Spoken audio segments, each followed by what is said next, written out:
Benefiting the Living and the Dead, Chapter 7, Commentary. This chapter is beneficial to the living and the dead.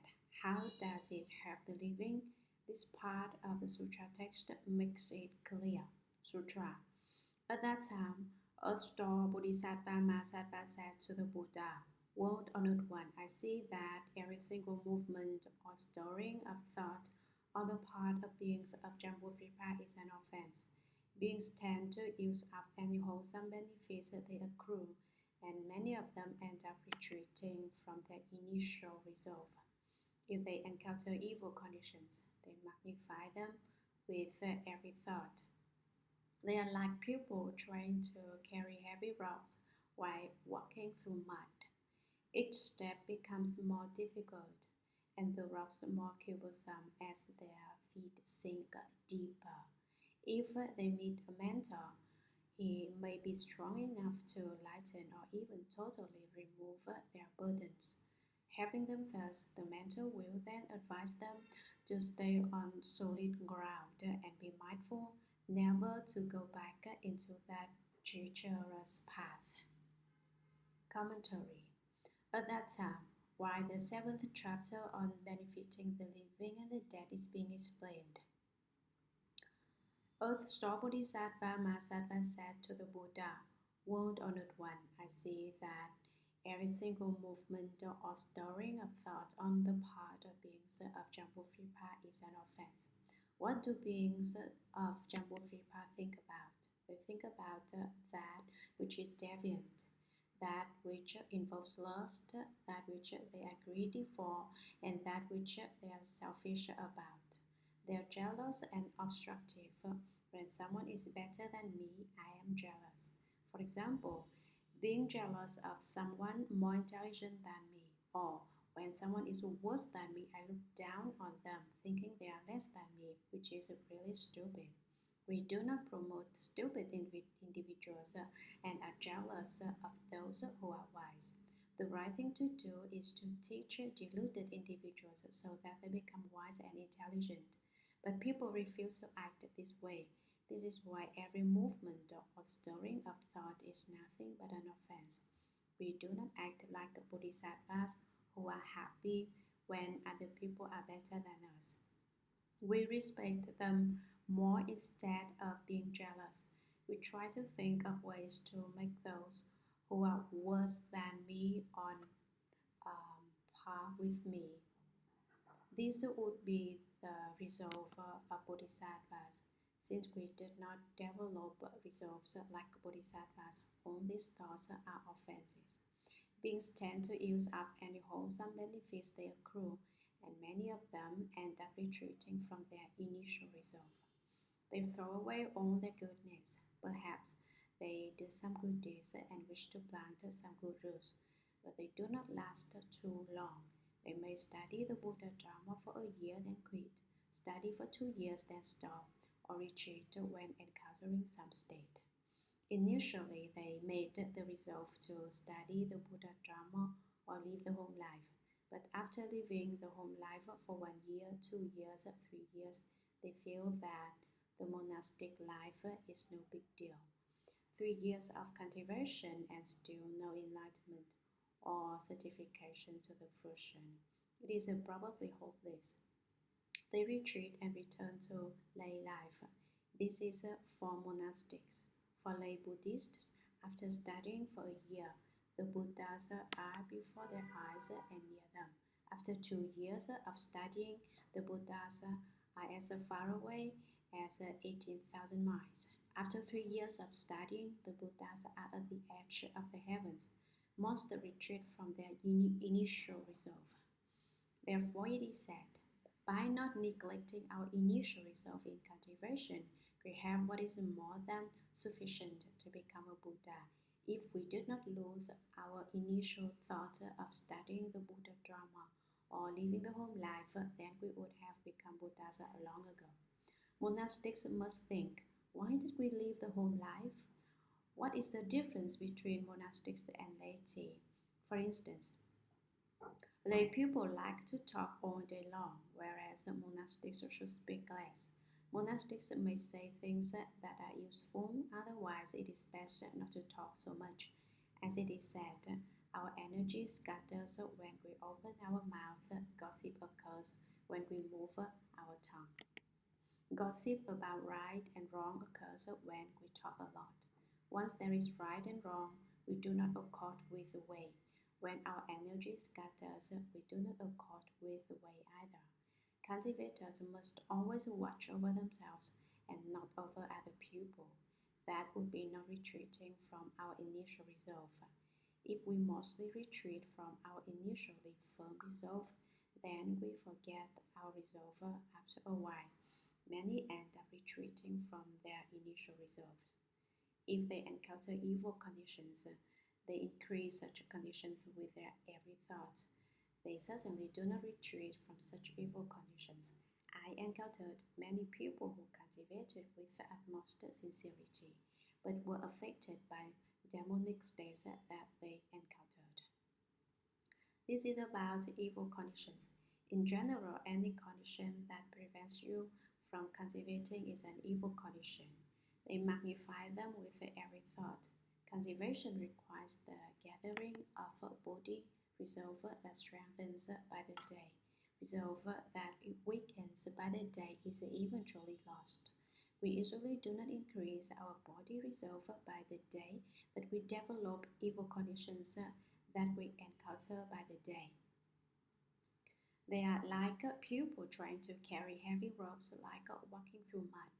This is a semi is about pupil walking into mud, which is not so bad, except that they carry a big rock or some load that may be as heavy as 200 pounds. Walking in mud, one of their feet would sink in, and by the time one foot gets pulled out, the other foot sinks in so that they cannot walk anymore. They have an extremely difficult time in the mud. One foot out and the other foot is in. The other foot is out and this foot sinks in. They may still walk if they do not have anything heavy with them, but they do have an extremely heavy load on them, which is their evil karma. What is mud? It is the three evil paths. Each step becomes more difficult. The weight of each step increases, and the ropes are more cumbersome as their feet sink deeper with each step. What shall they do? If they meet a mentor, he, a Buddha, a Bodhisattva, or an extremely wise teacher may be strong enough to lighten or even totally remove their heavy burdens. Since they cannot proceed with such a load, they need a good teacher who can help them lighten their load, carry half of their load or their entire load. Helping them thus, the powerful mentor will then help them and advise them to stay on solid ground. Be careful and take steady steps, and be mindful never to go back into that treacherous path. When they reach level ground, they must reflect and not walk down evil paths of the past. Avoid the mud and dangerous paths. Sutra. World Honored One. The bad habits of beings range from minor to major. Since all beings have such habits, their families or relatives should create blessings for them when they are on the verge of dying in order to assist them on the road ahead. That may be done by hanging banners and canopies, lighting oil lamps, reciting the sacred sutras, and making offerings before the images of Buddhas or sages. Another way to assist them is by reciting the names of Buddhas, Bodhisattvas, and practical Buddhas, so that the recitation of each name passes by the ear of the dying one and is heard in his fundamental consciousness. Suppose the evil karma created by beings was such that they ought to fall into the bad destinies.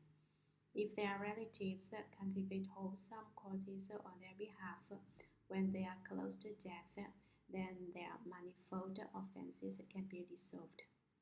If relatives can further do many good deeds during the first 49 days after the death of such beings, then the deceased can leave the evil destinies forever, be born as humans and gods, and receive supremely wonderful bliss.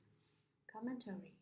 Earth-store Bodhisattva again called out, World Honored One, the bad habits of all beings range from minor to major, possibly infinite.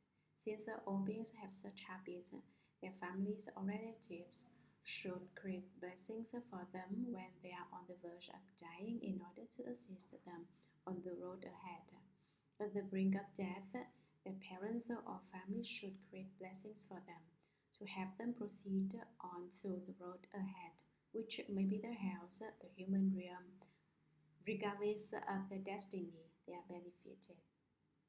That may be done by hanging banners and canopies, lighting oil lamps before the Buddhas, reciting the sacred sutras such as the Earth-store Sutra, the Vara Sutra, and the Mahayana Sutras, and help them by making offerings before the images of Buddhas, Bodhisattvas, Arhats, or sages.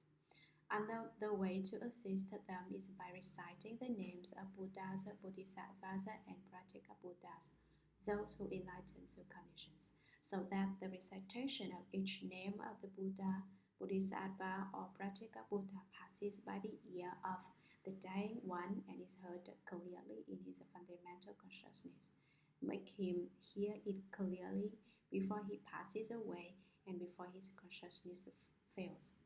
The fundamental consciousness refers to the eighth consciousness, which is the last to leave the body and the first to enter it. One verse goes, the inexhaustible and vast triple treasury in the deep pool, the waves of the seventh come blowing like a wind before our eyes, permeated with seeds from the senses, the body, and the environment. It is the host who leaves last and enters first. At the time of birth and death, the eighth consciousness leaves last and comes first. The eighth consciousness commands our false thinking, making it the host. The fundamental consciousness in the sutra text is referring to the eighth consciousness. When all the consciousnesses have dispersed and left, the eye consciousness disappears, the ear consciousness is unable to hear, the nose consciousness, the tongue consciousness, the body consciousness, the mind consciousness all disappear, except for the eighth consciousness. Recite the sutras, the Buddha's name, or create some merit for someone at the point where the eighth consciousness has not yet left, so fundamental consciousness hears it. Suppose the evil karma and offenses created by beings were such that they ought to fall into the bad destinies. Counting up the evil karma they did in their lives and the retribution they deserve, they will definitely fall into their three evil destinies. If their relatives cultivate wholesome causes and do various good deeds on their behalf, on behalf of the dying family member, for instance, when they are close to death, then their manifold offenses as described can be completely and utterly dissolved so that nothing remains. If relatives can further do many good deeds during the first 49 days after the death of such beings, then the deceased can leave the evil destinies forever, be born as humans and gods, and receive supremely wonderful bliss. The 7 weeks after death, the deceased is under evaluation in their house, and their offenses have not yet been determined. Were we to do good deeds for such evil beings during that period of time, they will leave the house, the realm of hungry ghosts, and the realm of animals forever. They will become reborn in the human realm or the heavens and enjoy extremely wondrous happiness. Sutra, their surviving relatives will also receive limitless benefits. Therefore, before the Buddha's world-honored ones, as well as before the gods, dragons, and the rest of the Eightfold Division, humans and non-humans, I now exhort beings of Jambudvipa to be careful to avoid harming, killing, and doing other unwholesome deeds, to refrain from worshipping ghosts and spirits or making sacrifices to them, and never to call on mountains bright on the day of death. Why is that? Killing, harming, and making sacrifices do not even have a tiny hairbreadth of power with which to benefit the deceased. Such acts only bind up the conditions of offenses so that they grow ever deeper and heavier. The deceased might have been due to increase his potential for sexual organ birth among humans or gods in his next life or in the future. But if his family commits offenses in his name, his good rebirth will be delayed. How much more would that be the case for people on the verge of death who during their lives had failed to plant even a few good roots? Each offender has to undergo the bad destinies according to his own karma. How could anyone bear to have relatives add to that karma? That would be like having a neighbor adds a few more things to a load of over 100 pounds being carried by someone who had already traveled a long distance and who had not eaten for 3 days. If that extra weight were added, that person's burden would become even more unbearable. Commentary. Their surviving relatives will also receive limitless benefits. If family members of the deceased can recite the names of Buddhas, Bodhisattvas, Ashta Bodhisattva, Arhats, Pratika Buddhas, or any sutra, then not only will the deceased enjoy extremely wondrous joy, but his living family members will also acquire boundless benefits. Therefore, before the Buddhas, world honored ones, as well as before the gods, dragons, and the rest of the Eightfold Division, including Yakshas, Gandharvas, Asuras, Garudas, Kinnaras, and Maharagas, humans and non-humans, out of compassion, and now exhort beings of Jambudvipa to be careful to avoid harming, killing, and doing other unwholesome deeds, to refrain from worshipping ghosts and spirits or making sacrifices to them, and never to call on mountain sprites and water monsters on the day of death. Here is the verse for everyone. The verse goes, some confused individuals are not at peace, which means they do things inappropriately or poorly. They pray to spirits by sacrificing swan and sheep. China has a deleterious custom that the West is free of. What is that? The Chinese refer to funerals as white events and mariages as red events. White events are deaths and red events are congratulatory occasions. Whether it's death or marriage, the Chinese will slaughter animals such as chickens and ducks and offer them to ghosts and spirits. Have you not seen people bring chickens to temples for local city gods? These things are inappropriate and do not accord with the Dharma. They pray before images of gods, saying, please bless my deceased father or mother, older or younger brother, so that he or she does not fall into their house. After a few days, I will kill a pig or a sheep as an offering to you. The swine or sheep is their pet. Karma of resentment comes from killing in past lives. Killing is a type of karma that creates resentment. Having killed in past lives, you kill again in this lifetime. Originally, the resentment from killing was created in lives past, but further killing in this lifetime is like adding another layer of frost on top of snow, like a frost added on prior snow. The snow earlier was already cold, but now another layer of frost is added on top, so it is even colder. Frost is that which forms before a snowfall. Do not mistake swine and sheep for what they are. Do not be too sure that swine is swine and sheep is sheep. For a few thousand times, they have changed faces. These pigs and lambs come from people. People can become pigs and pigs can become people. Did you notice? Those in a country who enjoy eating pork look like pigs. Those in a country who enjoy eating beef will have eyes like a cow's. In general, people in a certain country will look like whatever they enjoy eating. For instance, the Thais do not like to eat pork or mutton, but they like eating frog meat, which is why the Thais have eyes similar to frogs. People of each country have affinities with a certain species, so we do not know how many times people have changed their faces. Like cart wheels that turn and return to repay. The wheels of a car turn and turn. The Shuragama Sutra says that sheep can become people again. Since sheep can become people, why is that? Why is it that pigs cannot become people?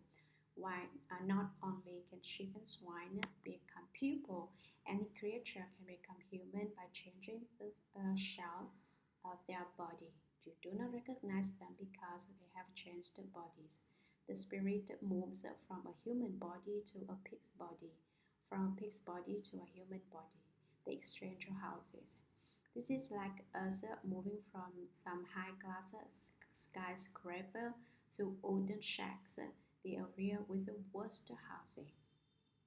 As human beings, it is as if we are living in high rises, but when you become pigs or lambs, it is as if you are living in some small wooden shack, some dilapidated houses.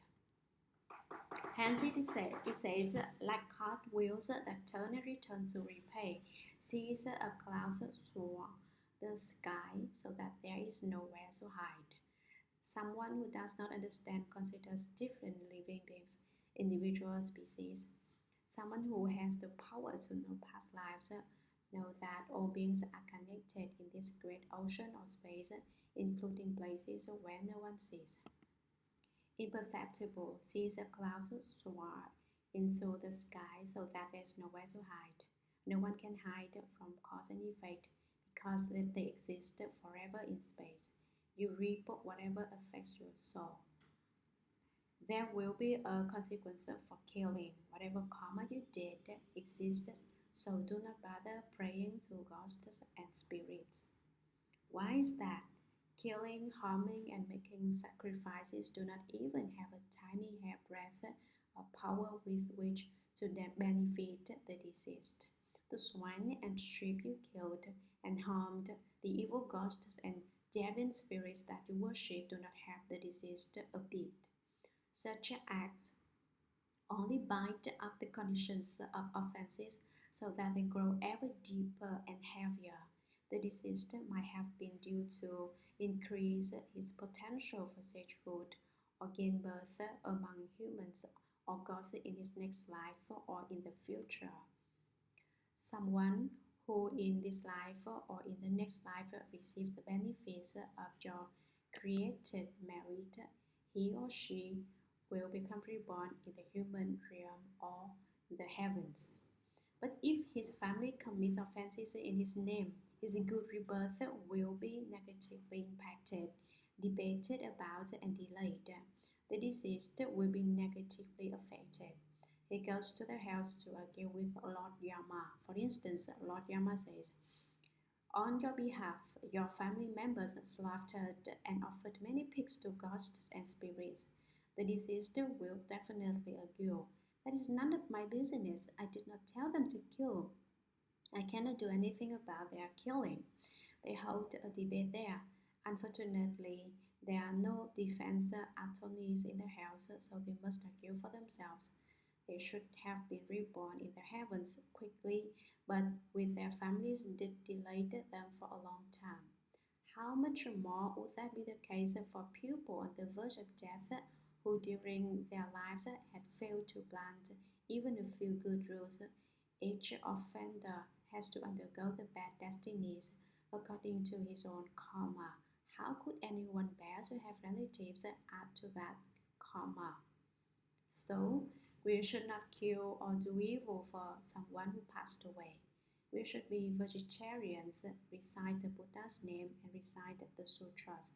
For instance, that would be like having a neighbor ask a few more things to a load of over 100 pounds being carried by someone who had already traveled a long distance and who had not eaten for 3 days. If that extra weight were added, that person's burden would become even more unbearable.